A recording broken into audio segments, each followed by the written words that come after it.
Bon, alors, je voulais vous donner des... Je voulais donner des shells à tout le monde parce que... Ah voilà, c'est en train de dire. Donc, Ça va être un peu dur à lire, effectivement. ça va? Attends, ça va? C'est juste pour... Moi, je connais, j'utilise pas Gentoo, c'est juste par curiosité. Le seul bordel, c'est les bleus, c'est les commentaires. Bon. Ah oui. Je vais peut-être mettre sur plein de fond. Marc, si tu veux du thé, il y a juste de l'eau qui vient de chauffer.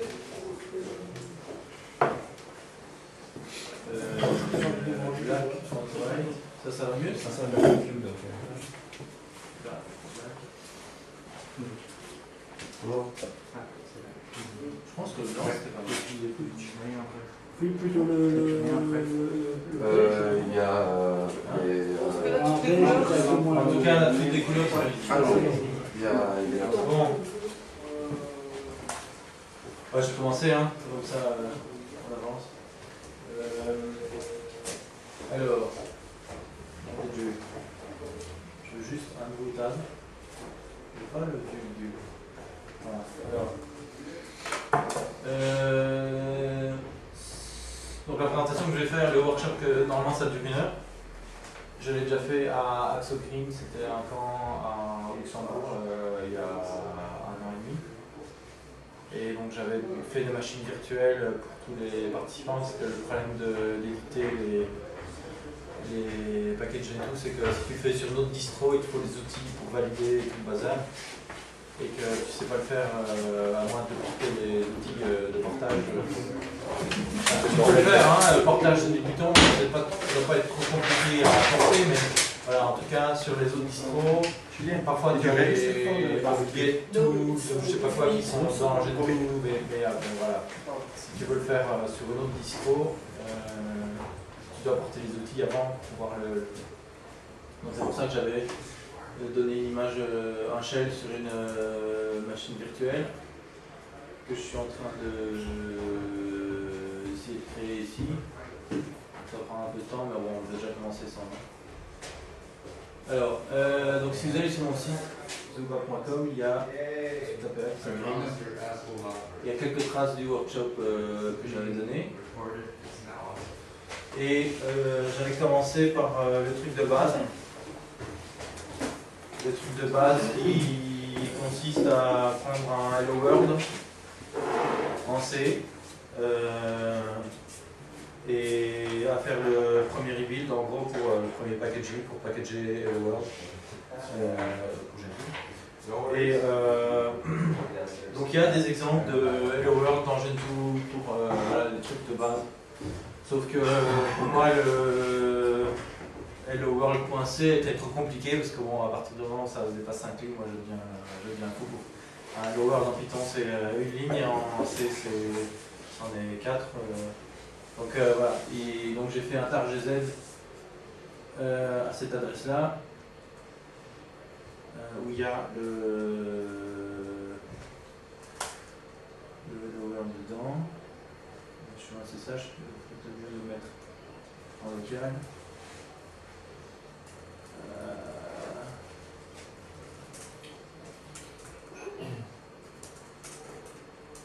Alors, dedans,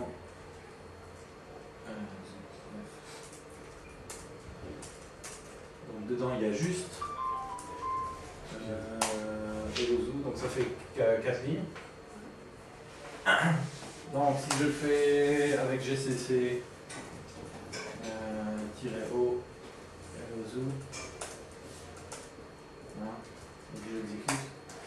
Voilà, il me fait, enfin même pas Hello World, c'est le Zoo là.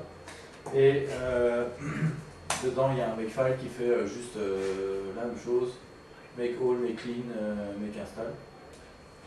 Donc voilà, ça c'est mon Hello-Zoo. Et donc une des particularités de Gentoo, c'est de respecter, enfin encore de mettre comme convention que donc, la majorité des choses sont faites sont des tar gz. Donc la majorité des sources qu'ils prennent sont des tar gz.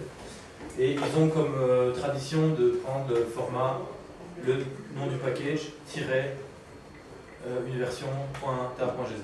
Donc si vous relisez vos logiciels, ou vous packagez des logiciels qui sont formatés, où les tar.gz sont relisés de cette façon-là, déjà pour Gentoo, vous n'avez pas de bricolage à faire au niveau de votre rebuild. Voilà.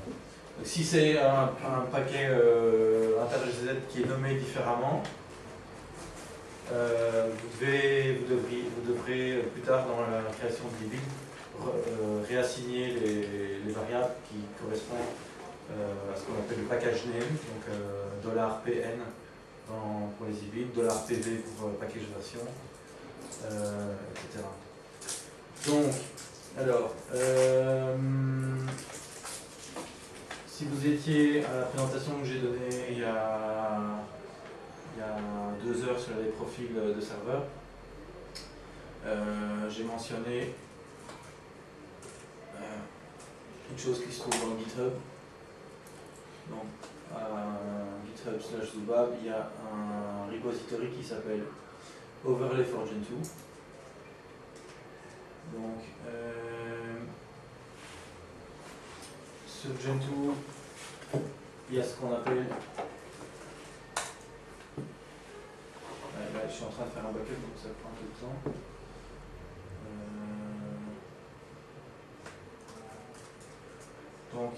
Donc il y a la distribution officielle qui contient tous les builds, qui se trouve dans un directory qui s'appelle USR Portage. Et là-dedans, vous avez des catégories de paquets, par exemple NetMisk. Et là-dedans, vous avez par exemple Wiz, qui est un outil pour faire Wiz. Donc c'est toujours USR Portage à votre racine. La catégorie, puis le nom du paquet, puis le nom de l'e-build, la version.emi. Okay. Il se peut que vous ayez dans d'autres, par exemple, qu'est-ce que je vais prendre? Est-ce que ça est dedans? Qu'est-ce que je connais qu'il y a? C'est ça, je suppose qu'il y a.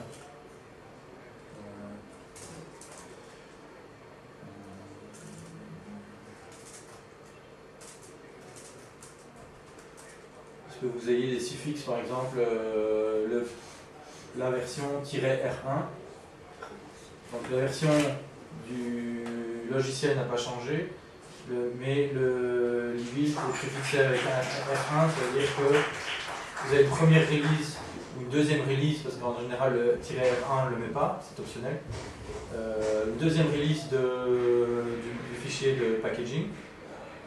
Si vous faites R2, vous avez une deuxième release, etc. Donc le package manager qui s'appelle Emerge considère que R2 c'est mieux que R1 en général. Donc vous avez cette série de paquets qui vient upstream. Alors Gentoo c'est une distribution rolling release, c'est-à-dire que tous les jours ou même toutes les heures il y a des changements. Donc si vous voulez éviter ces changements, vous ne mettez juste pas à jour. Voilà. Ou vous calez sur une date, moi c'est ce que je fais un mirror complet de Gentoo tous les jours sur mon serveur et je me cale à une date. Et je sais que je suis passé de telle date à telle date et que j'ai tel et tel paquet qui ont changé.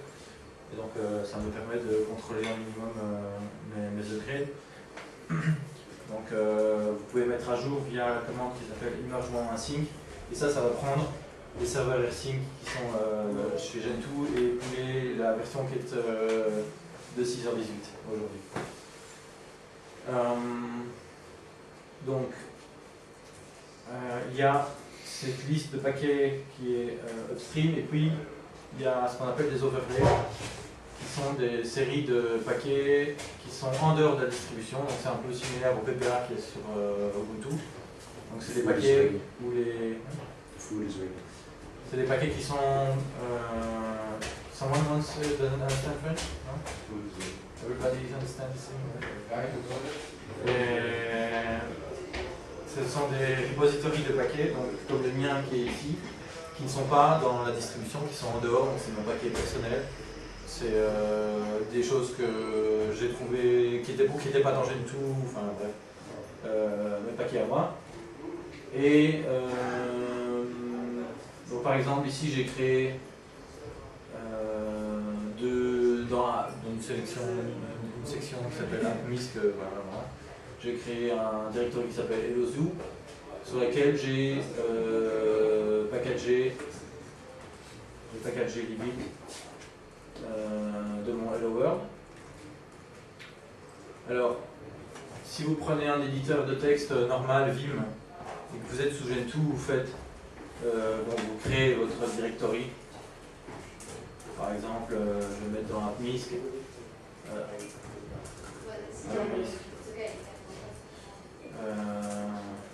Hello Zoo.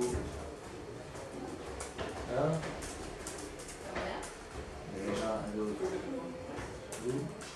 Alors, vous faites Hello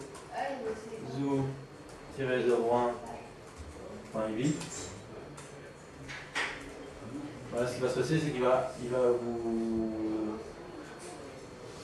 vous utiliser une template prédéfinie parce qu'il a détecté que vous avez voulu déjà créer un email, donc voilà. Alors, mettez, vous devez juste remplir les quelques champs. Donc, homepage, mettez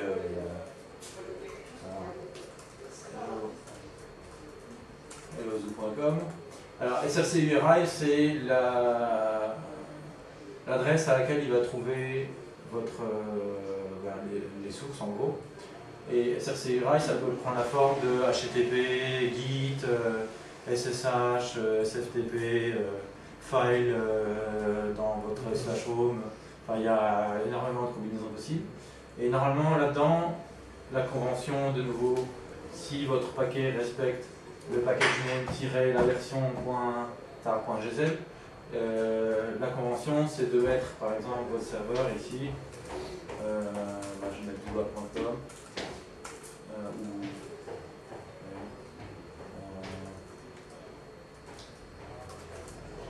comme slash. Alors, soit vous mettez le tar.gz dans l'URL. Maintenant, un truc sympa, c'est si ici, alternativement, ce que vous pouvez faire, c'est ceci. C'est vu que vous connaissez déjà votre package name, c'est dire, vu que dans le fichier que j'ai dit, je sais déjà que mon package name il s'appelle HelloZoo, il sait déjà que ma version ça s'appelle 0.1 puisqu'il a notre fichier, vous utilisez juste une variable qui est reconnue par portage et qui s'appelle, il s'appelle PN et PV. Voilà.